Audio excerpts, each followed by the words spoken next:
तांत्रिक परंपरा एक बहुत ही जटिल और अत्यंत गुण ज्ञान से उत्पन्न हुआ है पार्वती।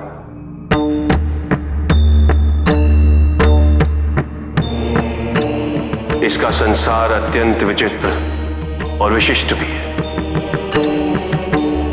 इसका जीवन दर्शन अनूठा है और इसके अपने नियमावली और विधि विधान होते हैं।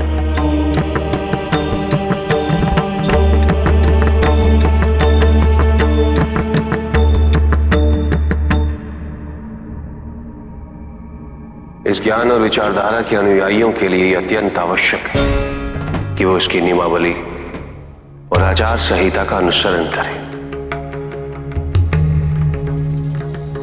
ये विद्या कई रीतियों और पद्धतियों का सम्मिश्रण है। इसका मूल तत्व चमत्कार पर आधारित है। इस ज्ञान को प्रबुद्ध करने के पश्चात इसके अनुयायी कोई भी अविस्मरणीय कार्य कर सकते हैं। कौन कौन से कार्य होते हैं स्वामी? सबसे उत्कृष्ट कार्य जो कि इस ज्ञान द्वारा संभव है वह है ईश्वर की प्राप्ति। जिस प्रकार सूर्य के अभाव में दिन और चंद्र के अभाव में रात्रि का कोई अस्तित्व नहीं होता, उसी प्रकार गुरु के अभाव में ज्ञान अस्तित्वहीन है। तदुपरांत इस ज्ञान की प्राप्ति हेतु तुम्हें मुझे अपने गुरु के रूप में स्वीकार करना होगा।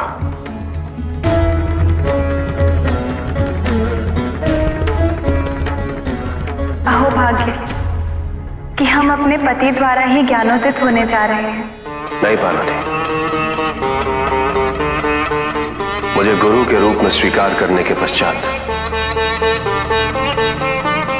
पुरातन काल से चले आ रही गुरु शिष्य की परंपरा के नियमों का पालन अनिवार्य हो जाएगा। इसकी आचार संहिता के अनुसार मैं तुम्हारा गुरु और तुम मेरी शिष्य बन जाओ। पति पत्नी के सारे अधिकार स्थगित कर दिए जाएंगे।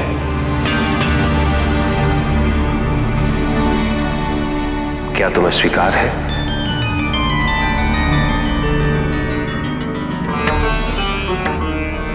हमें स्वीकार है।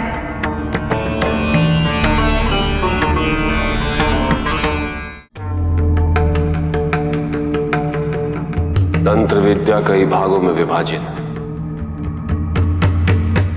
इसमें शीर्ष स्थान भैरव तंत्र का, जो कि अति विशिष्ट है।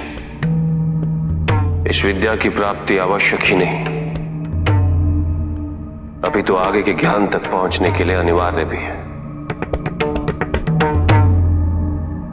जिस प्रकार इंद्र का वज्र, वरुण का पाश, यम का दंड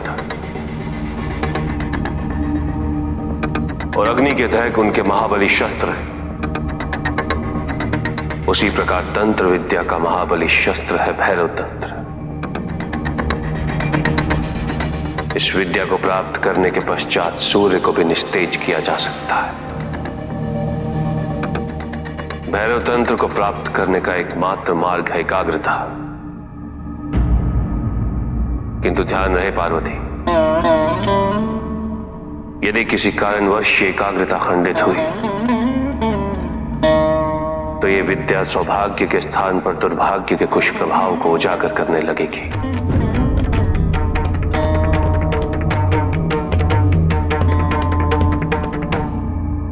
आओ, अब तुम मेरे साथ मंत्र उच्चारण करो।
अब मैं तुम्हें भैरव तंत्र के मूल तत्व का ज्ञान देता हूं। ये 6 भागों में संग्रहित, इसी कारण इसे शतक्रम के नाम से भी जाना जाता है। और ये शतक्रम हमारे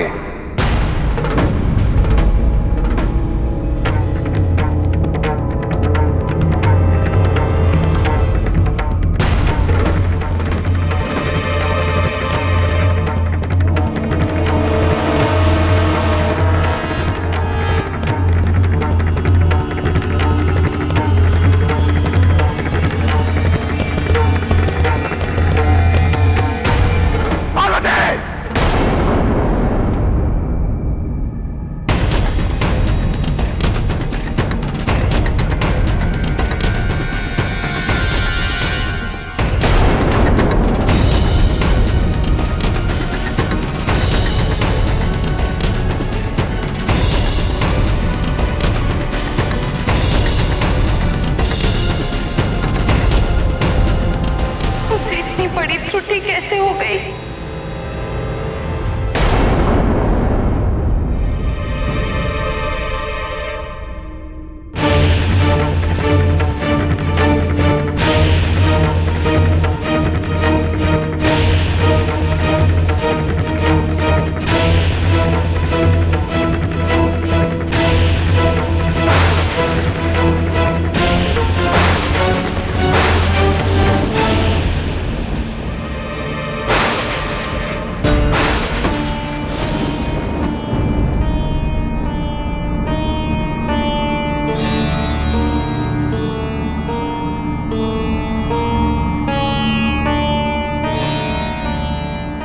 हमें क्षमा कर दीजिए स्वामी।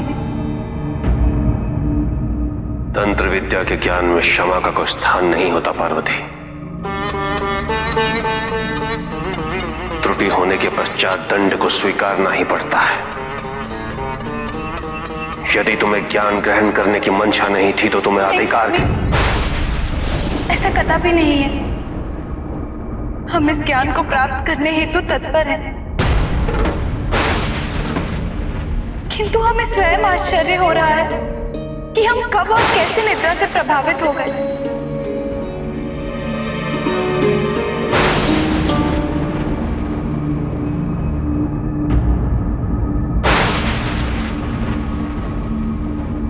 इसीलिए मैंने तुम्हें पूर्व में इस विषय पर सचेत रहने का निर्देश दिया था पार्वती।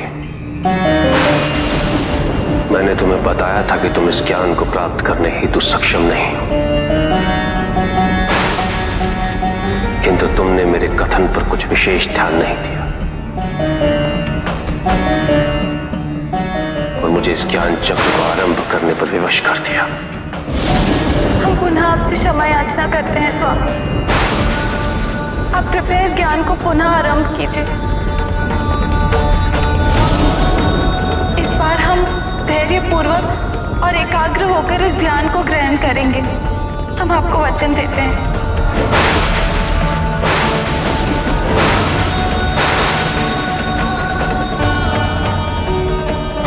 मैं स्वयं विवश हूं पार्वती। तुम्हें तंत्र विद्या से ज्ञानोदित करने के सिवाय मेरे पास कोई विकल्प नहीं। जिस विद्या को मैंने आरंभ किया है उस पर विराम केवल मैं ही लगा सकता हूं। किंतु ज्ञात रहे पार्वती,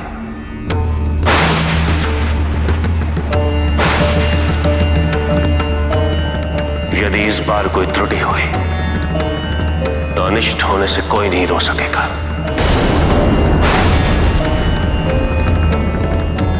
स्वयं मैं भी नहीं।